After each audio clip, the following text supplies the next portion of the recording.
Hello dear students and welcome to my channel Indian maths. So आज के इस video में हम डिस्कस करेंगे क्लास 11 मैथ्स का सबसे सिंपल येट सबसे important chapter sequence and series. So this chapter is not only important for your मतलब class exam but also for JEE and CUET exams. So ये वीडियो हम start करते हैं। तो सबसे पहले हम बात करेंगे सीक्वेंसेस की, ठीक है। तो सीक्वेंस क्या होता है? तो देखो, sequence is nothing but a collection of objects in which you can easily define which is the first element, which is the second element and which is the third element. That means आप elements का sequence अगर आप वहाँ पे easily define कर सकते हो तो that is called a sequence, ठीक है। For example, just imagine a staircase, ठीक है। जब आप सीढ़ी चढ़ रहे होते हो तो आपको पता है कि ये पहली स्टेप है, पहली सीढ़ी है, फिर दूसरा स्टेप है, फिर तीसरा स्टेप है, फिर चौथा स्टेप है, ठीक है। तो वहाँ पे आप सीक्वेंस को इजीली डिसाइड देख पा रहे हो, तो that is example of a sequence, ठीक है। वैसे ही अगर हम पिगी बैंक की बात करें, ठीक है, आपने एक पिगी बैंक लेकर आए। अब लेट से मान लो आपने सबसे पहले उसमें 100 रुपीज डाले, फिर 200 डाले, फिर 50 डाले, फिर 20 डाले, फिर 500 डाले। तो एवरी टाइम आप उसमें कितना अमाउंट डाल रहे हो वो आप इजीली आइडेंटिफाई कर सकते हो, ठीक है। तो वो क्या हो गया? Example of a sequence. तो वैसे ही जब हम सीक्वेंसेस की बात मैथमेटिक्स में करते हैं तो वहां पे जो है हमारा जो कॉन्सेप्ट है वो नंबर्स पे डिपेंड हो जाता है, ठीक है। जैसे कि अगर मान लो मैं इवन नंबर्स की बात करूं तो इवन नंबर्स क्या होते हैं? 0, 2, 4, 6, 8 एंड सो ऑन, ठीक है। तो ये मेरा क्या हो गया? ये हो गया मेरा एक सीक्वेंस, ठीक है। ऐसी अगर मैं इवन नंबर्स की बात करूं, ये हो गया मेरा इवन नंबर्स का सीक्वेंस।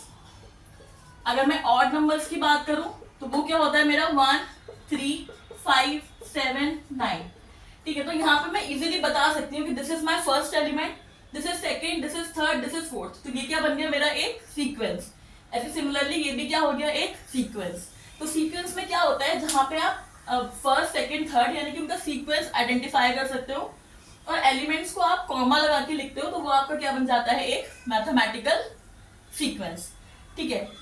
अब इस टाइप के जो सीक्वेंस होते हैं जहां पर आप एक पैटर्न डिफाइन कर सकते हो, जैसे ये आपका इवन नंबर है, ठीक है। तो आपको पता है कि इवन नंबर कौन से होते हैं, तो यहाँ पे आपको एक पैटर्न पता है। सिमिलरली ये ऑड नंबर है। ऐसे अगर लेट्स से मैंने ये लिख दिया 10, 100, 1000, 10,000, ठीक है। तो यहाँ पे भी आपको एक स्पेसिफिक पैटर्न दिख रहा है। तो ऐसे सीक्वेंसेस जहां पर आपको एक कोई स्पेसिफिक पैटर्न दिखता है तो इन सीक्वेंसेस को हम क्या बोलते हैं? प्रोग्रेशंस, ठीक है। अब प्रोग्रेशंस का नाम सुनते ही सबको याद आ जाएगा जो क्लास 10th में सबने पढ़ा है, that is called arithmetic progression. और क्या बोलते थे हम उसको? एपी, ठीक है। तो एपी में क्या हो रहा था? वहां पे ऐसे सीक्वेंसेस आते हैं जिनके बीच का जो डिफरेंस है, ठीक है, वो सेम रहता है। जैसे अगर मैं इसी की बात करूं तो अगर मैं 2 - 0 कराऊंगी आई विल गेट 2, 4 - 2 2, 6 - 4 2।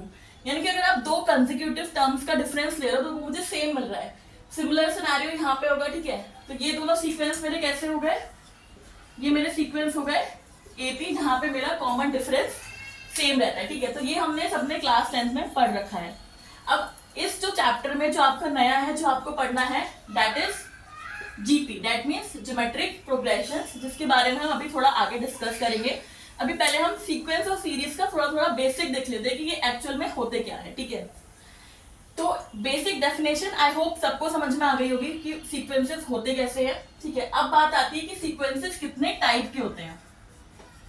तो based on number of elements sequence को आप दो कैटेगरी में डाल सकते हो। One is finite and another one is infinite, ठीक है। तो नाम से सबको समझ में आ रहा होगा, जिस सीक्वेंस में फाइनाइट नंबर ऑफ एलिमेंट्स है वो फाइनाइट सीक्वेंस हो गया और जिस सीक्वेंस में इनफाइनाइट नंबर ऑफ एलिमेंट्स है वो आपका इनफाइनाइट सीक्वेंस हो गया, ठीक है।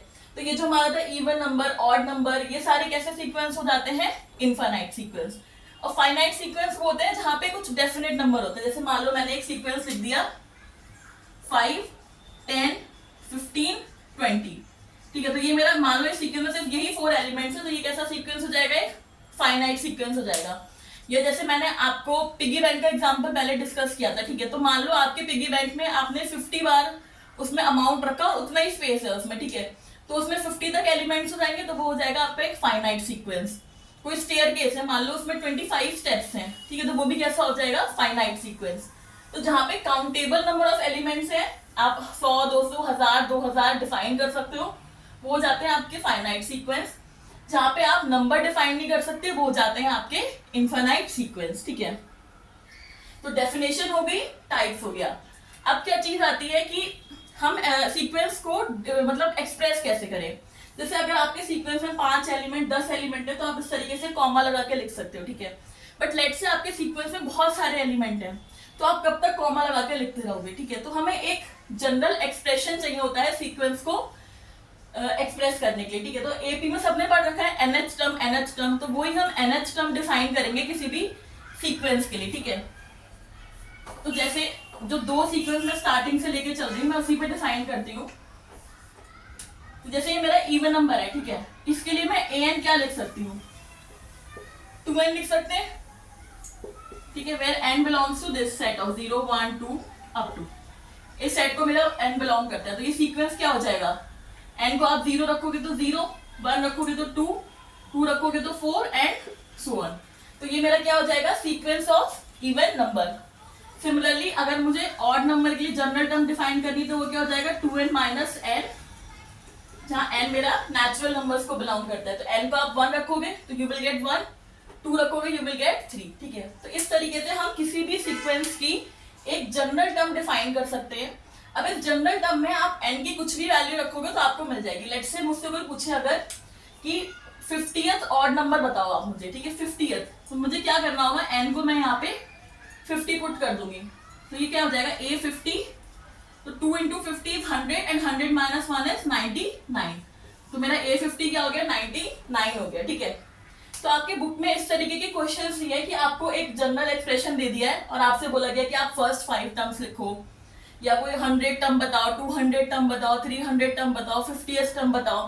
तो आप n की वैल्यू पुट करके जो भी आपसे टर्म पूछिए आप इजीली उसे इवैल्यूएट कर सकते हैं, ठीक है। आई गेस यहाँ तक सबको क्लियर होगा, ठीक।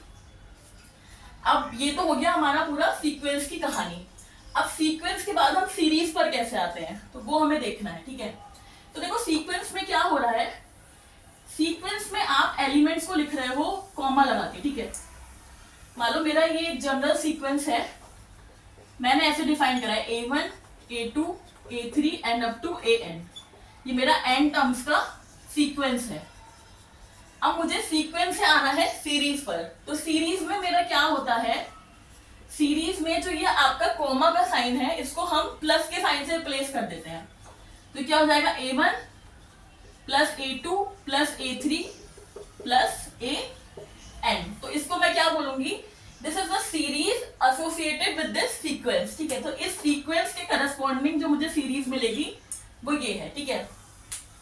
तो सीरीज और सीक्वेंस में क्या फर्क है, सीरीज में आप टर्म्स को कॉमा से सेपरेट कर रहे हो, सीक्वेंस में आप टर्म्स को कॉमा से सेपरेट कर रहे हो, और सीरीज में जो है हम टर्म को प्लस के साइन के संग लिखते हैं, ठीक है। तो this is called series. But अगर इसका मतलब ये नहीं है कि इसका सम है, जैसे मान लो एग्जांपल लिया मैंने, एक मुझे सीरीज दे रखी है 1 + 3 + 5 + 7, ठीक है। तो ये मेरी सीरीज हो गई, तो ये एक सीरीज है विद 4 टर्म्स। लेकिन इसका मतलब ये नहीं है कि यहाँ पे आपको कोई सम निकालने को बोल रहा है, ये सिर्फ सीरीज है। अगर आपसे सम पूछा जाएगा तो उसे हम क्या लिखेंगे, find the sum of this series. So अगर कोई आपसे सम ऑफ दिस सीरीज पूछेगा तब आप इसको प्लस करके जो भी आपका आंसर आएगा वो आप इवैल्यूएट करोगे, ठीक है। तो ये जो हम प्लस का साइन लगा के लिखते हैं, this is just a symbol to represent series. इसका मतलब ये नहीं है कि हमें इसका सम करना है। अगर आपको यहाँ पे सम डिफाइन करना है या सम आपसे पूछा जाएगा तो आप लिखोगे find the sum of this series, ठीक है। आई होप ये सबको क्लियर हुआ होगा, ठीक है। तो सीक्वेंस हो गया, सीरीज हो गया।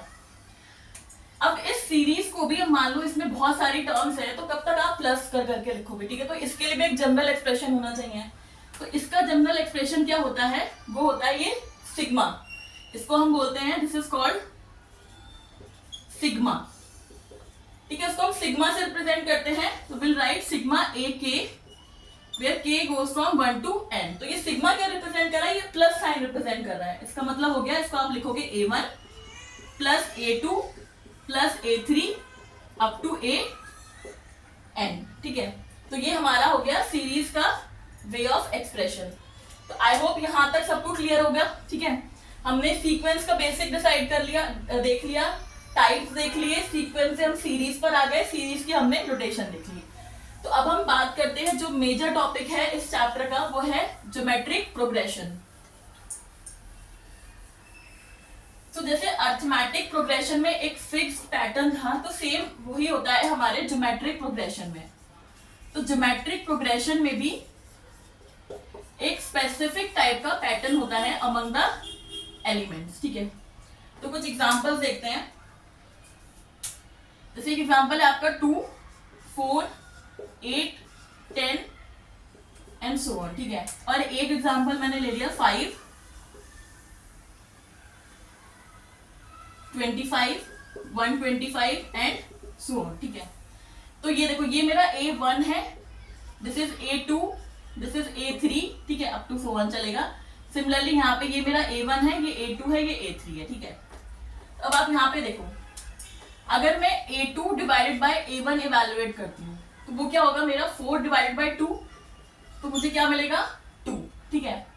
सिमिलरली अगर मैं निकालूंगी A3 डिवाइडेड बाय A2, तो A3 8 है, A2 4 है, तो ये भी मुझे क्या मिलेगा 2। ऐसे ही अगर आप आगे भी टर्म्स का करते जाओगे तो जब आप कंसेक्यूटिव टर्म्स को डिवाइड करा रहे हो तो यू विल गेट 2। ऐसे जब आप यहाँ पे कराओगे A2 डिवाइड बाय A1, तो 25 by 5 you will get 5। Similarly जब आप A3 डिवाइड बाय A2 करोगे तो जाएगा 125 divided by 25, again you will get 5, ठीक है। तो यहाँ पे क्या हो रहा है, कंसेक्यूटिव टर्म्स को डिवाइड कराने पर हमें सेम नंबर मिल रहा है। तो इस तरीके की सीरीज को हम क्या बोलते हैं, ज्योमेट्रिक प्रोग्रेशन बोलते हैं, जहां पे अगर आप AK+1 को आप AK से डिवाइड कराओ तो आपको एक R मिलता है, कांस्टेंट नंबर, ठीक है। और इस कांस्टेंट नंबर को हम क्या बोलते हैं, कॉमन रेशियो, ठीक है। जब आप अरिथमेटिक प्रोग्रेशन पढ़ते थे तो वहां पे आप डिफरेंस देखते थे, कंसेक्यूटिव टर्म्स का डिफरेंस। यहाँ पे कंसेक्यूटिव टर्म्स का रेशियो देखते हैं, और वो हमेशा हमें एक कांस्टेंट नंबर मिलना चाहिए। उस कांस्टेंट नंबर को R से डिनोट करते हैं और उसको बोलते हैं कॉमन रेशियो, ठीक है। आई होप ये बेसिक सबको क्लियर हो गया होगा। तो ज्योमेट्रिक प्रोग्रेशन को हम कैसे डिफाइन करते हैं in general terms. So the first term is called A, ठीक है, ये हो गया आपकी फर्स्ट टर्म। जो कॉमन रेशियो होता है इसको डिनोट करते हैं हम R से, ठीक है। तो देखो A2 को कैसे डिफाइन करोगे, A2 डिवाइडेड बाय A1 आपको R मिलना चाहिए, तो दैट मीन्स A2, A1 आपका A है और ये R है, तो A2 क्या हो जाएगा A इंटू R, ठीक है।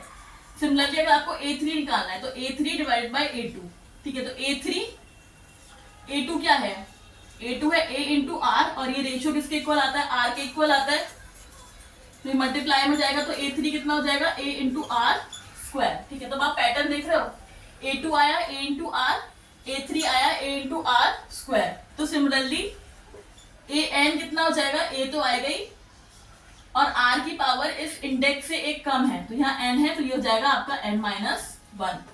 तो ये होती है हमारी general term in a GP, इसको हम क्या बोलते हैं, जनरल टर्म। तो अगर आपको कोई भी जीपी डिफाइन करनी है तो आपको क्या क्या चाहिए, बस फर्स्ट टर्म चाहिए और उसका कॉमन रेशियो चाहिए, तो आप अपनी जीपी को डिफाइन कर सकते हो, ठीक है। यहां तक आई गेस सबको क्लियर हो गया होगा। हमारा जनरल टर्म का एक्सप्रेशन आ चुका है। अब हमें देखना है कि हम सम कैसे इवैल्यूएट करते हैं जीपी का। तो आपको सम देखना है, तो सम हम कैसे डिफाइन करेंगे, लेट्स से मैंने सम डिफाइन करा है Sn equals to A plus AR plus AR square up to ARN, ठीक है। ये n टर्म्स का सम है जीपी की, इसको मैं इक्वेशन 1 बोल देती हूँ। तो इसको इवैल्यूएट करने के लिए मैं पूरी इक्वेशन को R से मल्टीप्लाई करा देती हूँ, ठीक है। मैंने R इंटू Sn करा दिया, तो देखो मुझे क्या मिलेगा, हर टर्म की R से मल्टीप्लाई हो जाएगी, ये हो गया AR, this is AR square, this is AR cube, ऐसे ही सॉरी यहाँ पे आएगा N-1, क्योंकि n टर्म्स का सम है तो R की power N-1, ARN plus AR to the power N, ठीक है। ये हमें मिलेगा, मैंने क्या करा है, ये आपका सम ऑफ n टर्म्स था, ठीक है। इस पूरी इक्वेशन की मैंने R से मल्टीप्लाई करा दी है। तो जो इससे पहले वाली टर्म होगी यहाँ पे फर्स्ट इक्वेशन में, वो होगी A R to the power N minus two. तो उसकी मल्टीप्लाई आर से होगी तो बनेगा A R to the power N minus one, और जब इसकी मल्टीप्लाई आर से कराओगे तो A R to the power N. ये हो गया इक्वेशन 2। ठीक है, अब क्या कराना है हमें, 1 माइनस टू, 1 में से हम 2 को माइनस करा देंगे, तो यहाँ पे क्या बचेगा, 1 minus R into S N. अब आप यहाँ पे देखो, जब आप इन दोनों इक्वेशंस को माइनस कराओगे तो आपका ए आर कैंसिल आउट हो रहा है। देखो ये आपका ए आर से ये वाला A R cancel out, A R square से ये A R square cancel out, ऐसे करके सारी टर्म्स कैंसिल आउट हो जाएंगी। ठीक है, तो इवेंचुअली आपके पास क्या बचेगा, you will get A minus A R to the power N. ठीक है, क्योंकि माइनस है यहाँ पे तो ये प्लस की टर्म आपकी माइनस की हो जाएगी। तो ऐसे में आपको क्या मिलेगा, ए कॉमन ले लो, 1 minus R to the power N और 1 माइनस आर। ठीक है, और अगर मैं दोनों साइड से माइनस कॉमन ले लूं तो मुझे क्या मिलेगा, A R to the N power N minus one और आर माइनस वन। तो जिन क्वेश्चंस में मेरा आर 1 से छोटा होगा वहां पे आप ये वाला फॉर्मूला अप्लाई करोगे, जहां पे आर आपका 1 से बड़ा है तो आप ये अप्लाई करोगे। ठीक है, और यहाँ पे एक कंडीशन है that this r is not equals to 1, क्योंकि वो अनडिफाइंड हो जाएगा। ठीक, तो ये आपका Sn का फॉर्मूला हो गया जो सबको याद होना चाहिए। ठीक है, अब अगर इसी को आपको r इक्वल्स टू 1 के लिए डिफाइन करना है, तो फॉर r इक्वल्स टू 1 आपका सीक्वेंस क्या बनेगा, Sn, अगर ये 1 होगा तो a plus a up to कितना होगा, n टाइम्स आपका ये a प्लस a आएगा, तो what you will gate n into a। ठीक है, तो अगर r इक्वल्स टू 1 है तो you will use this formula, और अगर r 1 के इक्वल नहीं है तो you will use this formula. तो इस तरीके से हम डिफाइन करते हैं किसी भी जीपी की nth टर्म को। ठीक है, तो एक एग्जांपल देख लेते हैं।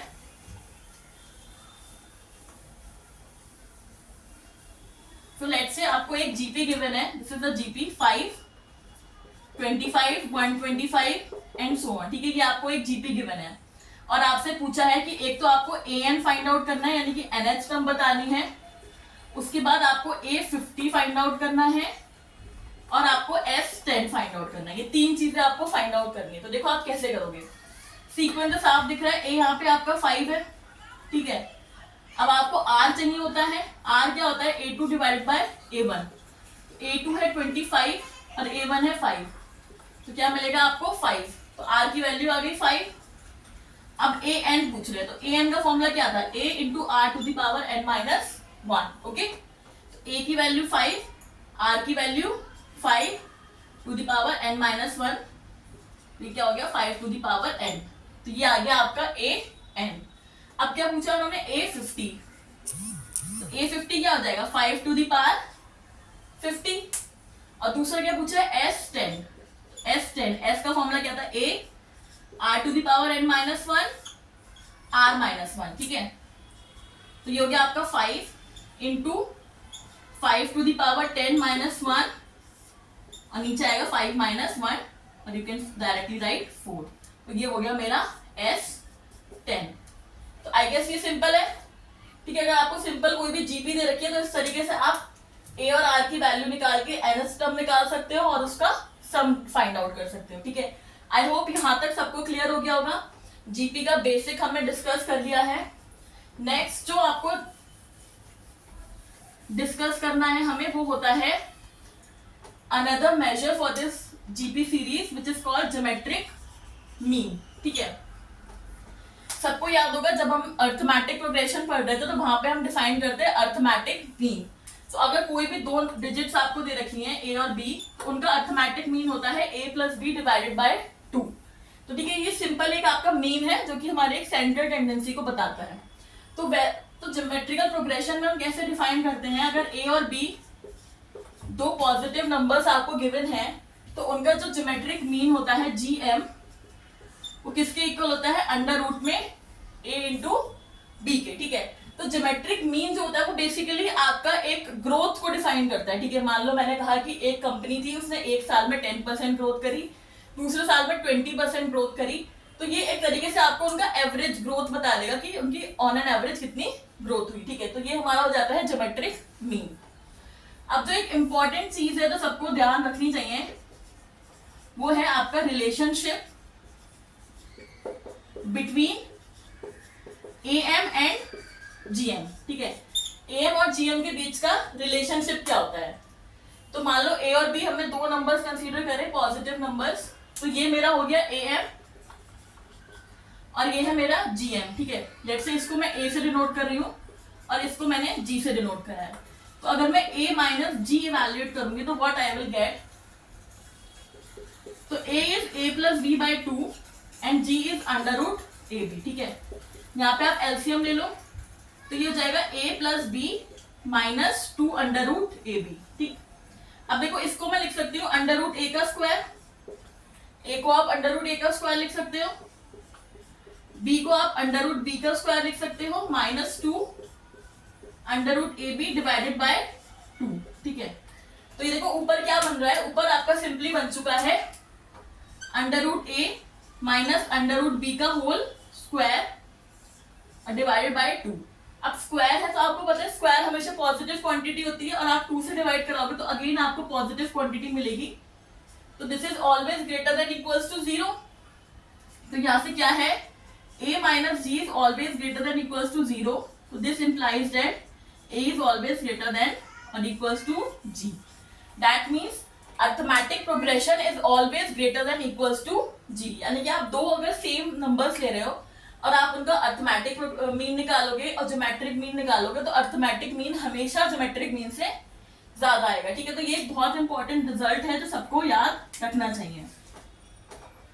तो आज की वीडियो में हमने क्या क्या डिस्कस करा, सीक्वेंस के बारे में, सीक्वेंस की एक बेसिक डेफिनेशन, सीक्वेंस से हमने फिर बात करी सीरीज के बारे में, देन उसके बाद में हमने डिस्कस करा ज्योमेट्रिक प्रोग्रेशन, फिर ज्योमेट्रिक प्रोग्रेशन के हमने nth टर्म कैसे निकालते हैं, उसका सम कैसे निकालते हैं, फिर हमने ज्योमेट्रिक मीन के बारे में बात करी है, एंड लास्टली हमने डिस्कस करा है कि अर्थमेटिक मीन और ज्योमेट्रिक मीन में क्या रिलेशनशिप होता है। ठीक है, so this is all for today's video.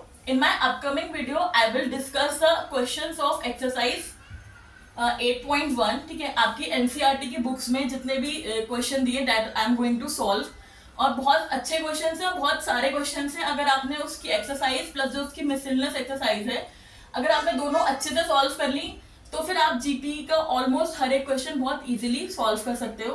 तो आई होप ये वीडियो सबको समझ में आया होगा। अगर किसी को कहीं पे कोई भी डाउट है तो you can ask in the comment section. I reply to all the comments and thank you so much.